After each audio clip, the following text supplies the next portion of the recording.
खबर आ रही है कि दाऊद इब्राहिम को जहर दिया गया है और इस वक्त वो पाकिस्तान के कराची के एक अस्पताल में भर्ती है जहां पर उसका इलाज चल रहा है। साफ तौर पर, और देखिए भगोड़ा बहुत पहले ही ये साबित हो चुका था 2011 में। आपको बता दें कि वर्ल्ड्स टॉप मोस्ट जो 10 भगौड़े थे उनमें से इसका भी एक नाम था। पाकिस्तान की मीडिया रिपोर्ट्स किस तरह से सामने आ रही है। हमारे साथ इस बड़ी खबर पर हमारे दो सहयोगी जुड़ गए हैं, विशाल पांडे और जितेंद्र शर्मा। सबसे पहले रुख कर लेते हैं जितेंद्र शर्मा का। जितेंद्र, लगातार हमने ये पैटर्न देखा है, ऐसी खबरें इससे पहले भी आई थी दाऊद इब्राहिम के मारे जाने की, और एक बार फिर से इंटरनेट पर यह खबर वायरल हो रही है। हालांकि इसकी पुष्टि अभी तक नहीं हो पाई है। देखिए, जो इस बार जो खबर आ रही है उसमें यह है कि दाऊद इब्राहिम को किसी ने जहर दे दिया है और काफी गंभीर हालत में उसे अस्पताल में दाखिल कराया गया, कराची के अस्पताल में दाखिल कराया गया।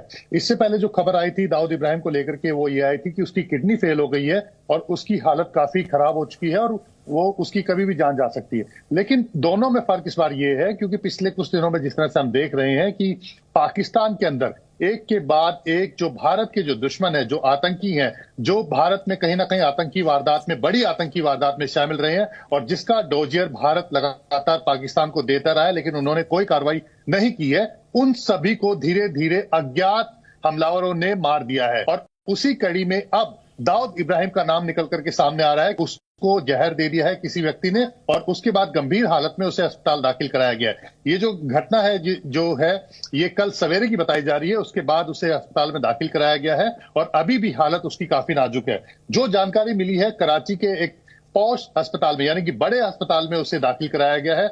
एक फ्लोर जो है जहां पर उसे रखा गया है उस पूरे फ्लोर को खाली करवा दिया गया है। सिर्फ दाऊद इब्राहिम वहां पर मौजूद है और पूरी तरह से सिक्योरिटी के अंदर उसको रखा गया है। इसमें खास बात यह भी है कि पाकिस्तान हमेशा से इस बात से इनकार करता रहा है कि दाऊद इब्राहिम उसके यहां पर है।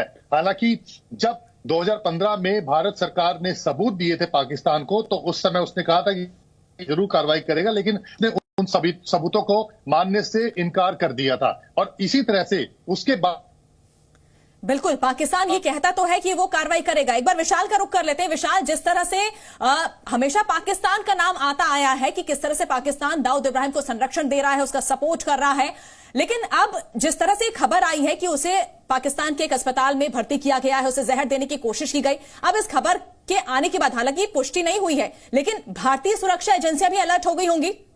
देखिए, बिल्कुल अभी जो खबर आ रही है कि किसी अज्ञात शख्स ने दाऊद इब्राहिम को जहर देने का प्रयास किया, जिसके बाद दाऊद इब्राहिम को कराची के एक अस्पताल में एडमिट कराया गया। हालांकि इसकी आधिकारिक पुष्टि नहीं हुई है लेकिन तमाम जो पाकिस्तान की मीडिया रिपोर्ट्स है उसमें इस बात को लेकर दावा किया जा रहा है। सोशल मीडिया पर तमाम लोग इस चीज को लिख रहे हैं क्योंकि दाऊद इब्राहिम का मोस्ट वांटेड रहा है और पाकिस्तान लगातार दाऊद इब्राहिम को छिपाता रहा है। आईएसआई लगातार दाऊद इब्राहिम को बहुत ही सुरक्षित जगह पर रख रही थी और तमाम ऐसी सुविधाएं दाऊद इब्राहिम को दे रही ताकि वो भारत विरोधी जो गतिविधियां हैं उनको पाकिस्तान में बैठकर अंजाम दे सके।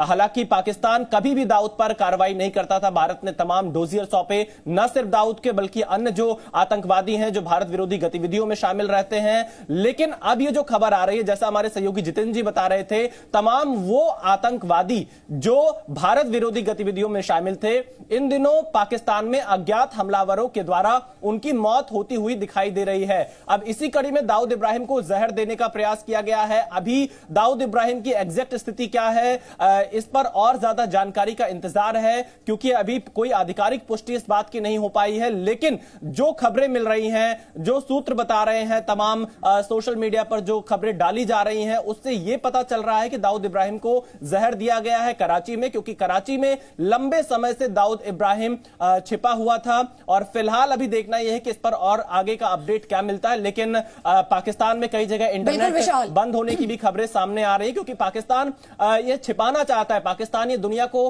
कभी नहीं बताना चाहता है खुले तौर पर कि इब्राहिम को छिपा रहा है। और साफ तौर पर देखिए विशाल, पाकिस्तान कभी भी इस बात को नहीं कबूलेगा चाहे भारतीय एजेंसियां कितनी भी सबूत दे दे। लेकिन जितेंद्र शर्मा, बड़ा सवाल तो यही उठ रहा है कि देखिए ओसामा बिन लादेन को लेकर भी कभी भी पाकिस्तान ने स्वीकारा नहीं कि वो वहां है, लेकिन खात्मा हुआ, वही एक तस्वीर सामने देखने को मिल रही है। और दाऊद को लेकर अगर हम बात करें तो देखिए उनके परिजन यहां भी हैं, भारत में भी है, तो ऐसे में क्या उनके परिजनों से भी संपर्क कर सकती हैं सुरक्षा एजेंसियां, पुलिसकर्मी, ये जानने के लिए कि ये जो खबर है क्या वाकई सही है? देखिए शिवांगी, भारत का अपना एक इंटेलिजेंस नेटवर्क है और वहां पर भी, क्योंकि हमारी जो वहां पे एम्बेसी है उसके जरिए और जो हमारे जो इंटेलिजेंस सोर्सेज हैं उसके जरिए जरूर इस बात की जानकारी मिल रही है और तभी इस बात के बारे में पता लगा है कि दाऊद इब्राहिम बीमार है, उसे जहर देने की कोशिश की गई है और वो अस्पताल के अंदर दाखिल है और ये जानकारी इंटेलिजेंस एजेंसीज के पास है। इसमें सबसे बड़ी जो बात है वो ये है कि पाकिस्तान हमेशा डिनायल मोड में रहा है। इस बात को देखिए कि जब एनआईए इस पूरे मामले की जो जांच कर रही है, दाऊद इब्राहिम से जुड़े एक मामले की जांच कर रही है, हसीना पारकर जो कि दाऊद इब्राहिम की बहन है, उसके बेटे का जब बयान लिया गया था पिछले साल, बकायदा उसने ऑन रिकॉर्ड ये स्टेटमेंट दिया था कि उसकी दाऊद इब्राहिम से बात हुई है, वो कराची के अंदर रह रहा है। उसने बकायदा ये भी बताया था कि दाऊद इब्राहिम ने दूसरी शादी कर ली है और कराची के पौष इलाके में क्लिफ्टन एरिया में रह रहा है। तो यानी कि भारतीय एजेंसीज के पास सारे सबूत है, वो लगातार दिए भी गए हैं पाकिस्तान एजेंसी को, लेकिन इसमें सबसे बड़ा सवाल ये है कि पाकिस्तान इसको कब मानेगा, क्योंकि पाकिस्तान को ये पता है कि जो दाऊद इब्राहिम है वो उसका बड़ा सोर्स है, वो ना सिर्फ उनकी फंडिंग चला रहा है बल्कि जो टेररिस्ट एक्टिविटीज है उसके लिए फंड भी कर रहा है। आगे भी आपसे जानकारी लेते रहेंगे।